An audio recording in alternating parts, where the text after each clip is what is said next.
longer this thing plays out with Brandon, do you have to do anything in camp to kind of adjust to the possibility or likelihood that he won't be with the team? I think, like I said at the beginning of camp, I've kind of planned for everything, not knowing it could go any direction. So we've been doing the same stuff. If that continues, we'll keep doing what we planned on. And, the hardest thing is just not have as much wideouts out there. So we got to make sure we get through that with some of the injuries and stuff. But, no, nothing's changing right now. Do you expect or need this to be resolved pretty soon? No, you always want it to be badly. But this stuff does take time. And, every day I hope it gets resolved. But I have no timetable on it. It didn't surprise me coming into this. Going about coaching our team, getting them ready for week 1, and hopefully it'll get resolved though sooner than later. He's here today? Yes. Normal stuff. Yeah. Yep. Is there a scenario where you do a long-term deal with him? There's a scenario for everything, so I want to rule anything out. Would this team be better if you traded Brandon Aiyuk? Could you see a scenario where you're better because of that? Brandon's a great player, so it's real hard to be better when you lose a great player. So we got to look into anything. We got to understand the situation we're in, what that looks like, and that does take time. So hopefully it'll all work out best for him and best for us in the long run. He has the permission to talk to other teams. Is that correct? Yes. Is there a disappointment it's reached this point? I know it could be resolved. But it's been at this point for a little bit, so it's nothing really new to me. You're always disappointed when you can't keep a hold of all your players or it's not going exactly right. I don't like losing anybody, so that's why I'm hoping it does work out here. But right now we don't have that solved yet, so I hope it does. Is the offer you guys made him a final offer, or is there a chance you... I'm not getting any specifics with offers, contracts, trades, anything like that, but what I can tell you guys is nothing has changed. I know a lot was out yesterday and stuff, but from the situation that we're in with Brandon, nothing's changed. If a veteran receiver walked off the street into this offense, how long would it take that player to get up to speed and be ready to roll? 2.5 days. It depends who it is. It depends the situation, experience of the offense, where he's at in his career. So I got no absolutes for you. Well, Bosa's deal took a while last year. Obviously, we went all the way to the right. Why is this one different? I'm not going to get into that. Each one's different, and I'm not going to compare Bosa's to Brandon's. What's your current comfortability level with the wide receivers that you have? Obviously, Debo's there, you have Jennings there and stuff, but with the younger guys, where's your comfortability level with them right now? I love the guys that we have in the building. I love the vets that we've had here that have played at a high level. I love the new ones we brought in for competition, and I love the young guys. They have been banged up, trying to get healthy, battling a shoulder, battling a hamstring. But when they're out there, they're getting better, and I hope that they can get healthy, continue to stay healthy so they can get the time in that they need to be ready. I know they will be if they get that time in, but that's the risky and hard thing about football. Football is a tough thing to practice, tough thing to get prepared for, and you got to do that at a very high level, and you hope they have no setbacks as they go along, and if they don't, I feel very good about the guys because they got what it takes. From a coach's perspective, is it potentially detrimental to the team to keep Aiyuk here if he's unhappy and doesn't have an extension? Everything can be. Totally. We're trying to figure out what the situations are. They're always moving, and what the best one will be. But yeah, there's pluses and minuses to every situation. Does Brandon talk to you a lot about this, or are you keeping that? No, I think we did at the beginning, but we haven't been talking about it much with each other, and most of that goes through his agent and John. What's Christian McCaffrey's status right now? Christian has a calf strain. Did a couple days ago. It's all right. He didn't pull it or anything, but you guys probably won't see him this preseason. You guys brought in Matt Breida, and we haven't seen Elijah Mitchell lately. What's Mitchell's status? Elijah has a strained hamstring too. Didn't pull it, but we're going to be safe with him, so he's going to miss probably a week or so. So we had to bring Matt in, which was awesome to have Matt available. We needed some numbers out there, and to be able to get a legit player who's had a hell of a career, who's been here before too, felt pretty fortunate. Are you in communication with Trent Williams at all, and do you know what he's doing right now?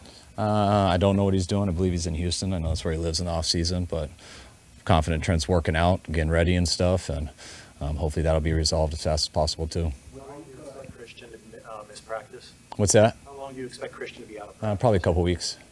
Would Aiyuk I'm not sure. Haven't even discussed that. Yeah, he tweaked his shoulder, something that he did in OTAs. I don't know if it's too serious, but that's why we removed him halfway through practice. How important are role players on your team like Jalen Moore? It seems like he's in a tough position where obviously Trent Williams is ahead of him, but you're able to run your offense when he's in the game. So how important are those type of players? Role players are huge on our team and in every team because, I mean, it's always next man up, and you can lose a guy at any time. And if you don't have a guy who can come in and do that job at some important positions, I mean, that can take the whole team down. So it's not just Jalen, but, you know, guys who back up George, guys who back up our wideouts, our quarterback. You guys have seen it over the years. You keep your fingers crossed, but you're always going to lose some real good players, and usually your season depends on how good those backups are. Jordan Mason was telling us that when he first came in, that he didn't connect right away with Bobby Turner, and that he didn't really know. He found out later he didn't really know how to be a pro. But is that unusual for an undrafted free agent to come in and not connect? But you guys still see enough in him to hang on to him? Yeah, I mean, I think it's relationships with everyone, whether you're young or older, or I mean, it takes time to get to know people and really what makes them tick. And I mean, Bobby's going to be Bobby regardless. He has a coaching style to himself, and that is very successful. He has a standard, and he demands a lot out of people. And sometimes I don't know if that comes off always the right way to every single person. But I think when you're consistent each day and people realize you're a good coach, you eventually don't care about that style. You just respect that they're making you better each day and challenge you in that way and hopefully you look at it as that'll help your career. And sometimes, especially on your history, how people have coached you maybe in high school or college or before, sometimes that can shock some guys.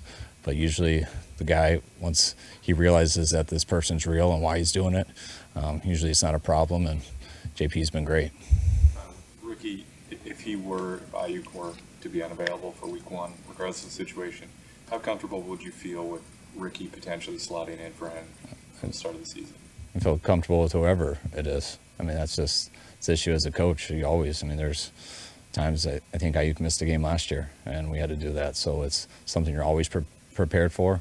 Aiyuk could also be with us, and everything could be great, and he could get hurt, like has happened plenty of times. I mean, we lost a running back on a walkthrough the practice before our first game a few years ago with Jet McKinnon, and didn't have him for the whole year. So we had a quarterback who tore his ACL in week 3 one year. So that's stuff that you're always used to and ready for. Have you mapped out how much you want the starters to play in the first preseason game and maybe what the quarterback rotation is going to be? Yeah, I talked about it with our staff yesterday when the players were off, but I haven't told any of the players yet. So I'm not going to say it exactly here, but we don't plan on many of the starters to play. I know some guys will have to, but for the most part, starters shouldn't be in much, if at all. Tomorrow's Dwight Clark Day. Just curious of maybe your first interaction or a fun story you have with Dwight over the years. I just always remember Dwight at all the camps up in Rockland when I was in middle school running around, and I didn't realize how good of a player he was at that time because I was too young, and I just thought he was one of the coolest guys in the world, just walking around like he was the man, like where everyone just respected him. I was like, why is that guy so special? And I remember my mom crushing me for not knowing what the catch was when I was in 6th grade. I didn't grow up here and didn't totally know I think I was 2 or 1.5 at the time, so she should have been softer on me, but she wasn't. And she made me feel stupid, and now I get why, because it's one of the best plays ever. Now that you're experiencing a hold-in for the first time, do you have any thoughts on whether you prefer that to a holdout? No, I mean, it's nice not finding guys, you know. So but I mean, there's not much of a difference. We haven't seen Wisnowski in a few days. What's he been? He has knee irritation. We're taking it easy on him, having him not punt here for a little bit, and we'll have to figure out something for the game. As a coach, obviously you want, I assume you prefer just Brandon Aiyuk is on the field and taken care of contractually. Obviously, I know you don't ignore the financial part of it, but I mean, I don't know, how frustrating is it? You know, because I think, as you said, you're a better team when he's here. You probably don't want him to not be here. I guess, what's the frustration level and your emotions as you've gone through this? Calculated and prepared. I mean, you want everybody out there. When frustrated guys are hurt and can't get out there, all you want to do is practice and get ready for the tough season that's ahead. But you also truly understand the business side of our league and what these guys do and put themselves through and what they have to go through in these deals. So whether it's a hold in or whether it's a hold out, I mean, this stuff is pretty common, and you just got to be patient with it as a coach. All right, guys, thanks.